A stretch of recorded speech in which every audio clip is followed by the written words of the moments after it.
what the challenges you have faced when you're doing a corporate job, and what the challenges you have faced when you're doing your own practice. Like today's lot of students, lot of seniors are confused whether they should go for practice or whether they should settle themselves for corporate job. Yes, sir.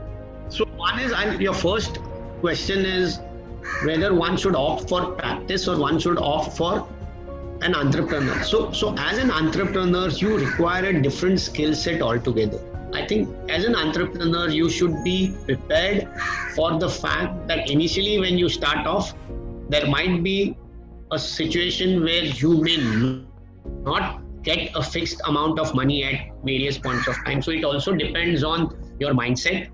There are a lot of times where you might need to do a lot of work yourself. So which work it may not be the best possible productive time used. So at times maybe some of your junior has not turned up and you might need to do maybe the report drafting, the taking of the printouts, the signing. So a lot of clerical work also you might need to do.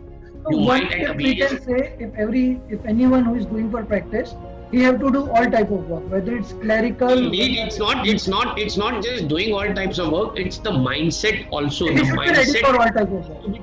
Yeah, it's apart from being ready to do all types of work, the mindset has to be completely different. The mindset has to be absolutely of a growth mindset. So I could say maybe he has to be a leader. He has to have a lot of leadership qualities in him.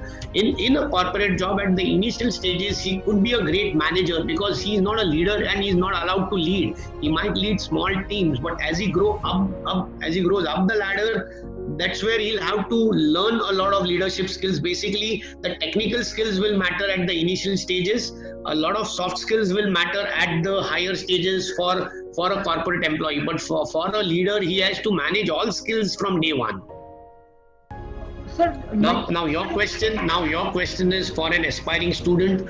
Yes, what he should take post his CA, whether he should take a job or he takes for practice. How he should decide, like on what skills he should decide, on what skills, what qualifications. See the skills is, there are certain skills which remain the same for everybody. It's like he has to be technically very sound, one, and he can't be a jack of all. I think the time has come when you can be a jack of some. You can't be a jack of all also. You can be a jack of some. You can be a king of few, but you have to be an emperor of one or two areas, and you got to decide your niche. What is your niche? So, and that niche, again, yes, that could be your liking, but that's where I say there are three things which are equally essential and they are must for any practicing chartered accountant at all stages, especially at the initial stage. He should have a great mentor to guide him. He should have a strong mastermind community which will move in the same direction and which will give him the motivation, inspiration to stand and go with the flow. And he needs a very powerful accountability partner who will monitor his progress at every stage and he doesn't deviate from his excellence journey.